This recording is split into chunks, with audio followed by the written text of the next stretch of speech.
राज्यसभा सांसद बनने के बाद सीएम नीतीश कुमार को कितनी मिलेगी सैलरी कम असर बड़ा, सांसद बनकर बढ़ेगा सीएम नीतीश कुमार का दायरा। मुख्यमंत्री वर्सेस सांसद, क्या खोएंगे क्या पाएंगे नीतीश। सीएम से सांसद बनने का सफर क्यों अहम है, नीतीश कुमार का फैसला।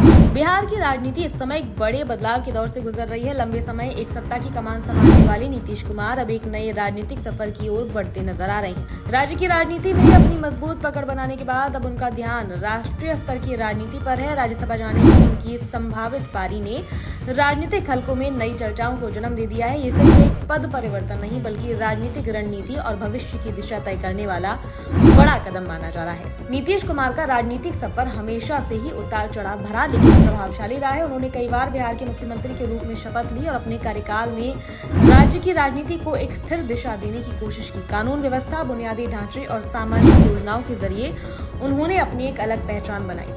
लेकिन अब जब वह राज्य की राजनीति से थोड़ा हटकर दिल्ली की ओर रुख कर रहे हैं तो ये सवाल उठना स्वाभाविक है कि इसके पीछे की रणनीति क्या है। अगर वह राज्यसभा के सदस्य बनते हैं तो उनकी भूमिका और जिम्मेदारियां पूरी तरह बदल जाएंगी। राज्यसभा देश की संसद का उच्च सदन है। यहाँ बैठकर सांसद राष्ट्रीय स्तर के मुद्दों पर चर्चा करते हैं, कानून बनाते हैं और सरकार की नीतियों पर अपनी राय रखते हैं। ये मंच किसी भी नेता को देशव्यापी पहचान और प्रभाव देता है। सांसद के तौर पर मिलने वाली सुविधाओं की बात करें तो इसमें वेतन के साथ साथ कई भत्ते शामिल हैं। एक सांसद को हर महीने करीब 1.24 लाख से 1.25 लाख रुपए तक का मूल वेतन मिलता है।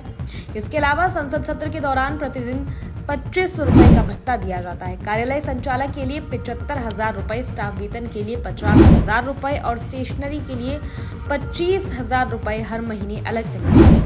सुविधाओं के लिहाज से भी सांसद का पद काफी आकर्षक होता है। दिल्ली में सरकारी आवास, मुफ्त या रियायती हवाई और रेल यात्राएं, स्वास्थ्य सुविधाएं और अन्य कई लाभ दिए जाते हैं। हर साल 34 मुफ्त हवाई यात्राएं और फर्स्ट क्लास रेल यात्रा की सुविधा उन्हें देश भर में सक्रिय बनाए रखने में मदद करती है। इसके अलावा बिजली और पानी भी एक तय सीमा तक मुफ्त मिलता है। हालांकि अगर मुख्यमंत्री पद से तुलना की जाए तो अंतर साफ दिखाई देता है। मुख्यमंत्री के तौर पर नीतीश कुमार को हर महीने 2 लाख रुपए से अधिक वेतन मिलता है। इसके साथ ही उन्हें सरकारी बंगला, उच्च स्तर की सुरक्षा, लग्जरी गाड़ियां, निजी स्टाफ और प्रशासनिक सहयोग जैसी कई सुविधाएं मिलती हैं। मुख्यमंत्री का पद राज्य स्तर पर बेहद शक्तिशाली और प्रभावशाली माना जाता है, जहां निर्णय लेने की क्षमता सीधे तौर पर शासन को प्रभावित करती है। ऐसे में सवाल उठता है कि जब मुख्यमंत्री का पद अधिक ताकतवर और सुविधाजनक माना जाता है तो फिर राज्यसभा जाने का फैसला क्यों?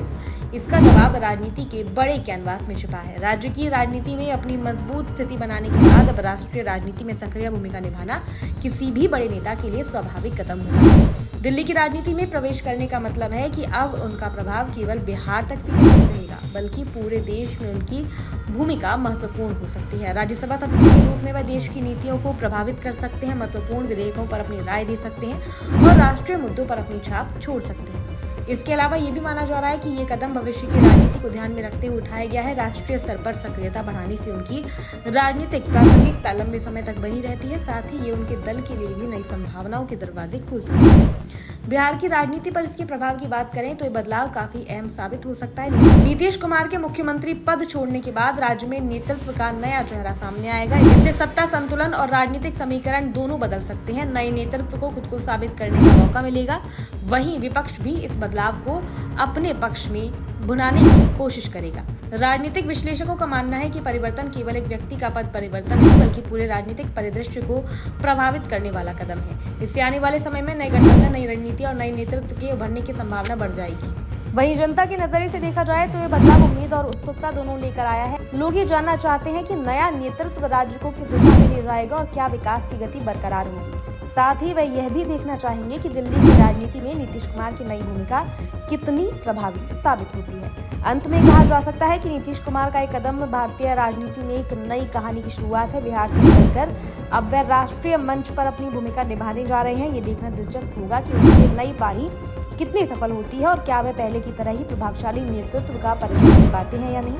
आने वाले समय में बदलाव न केवल बिहार बल्कि पूरे देश की राजनीति को प्रभावित कर सकता है।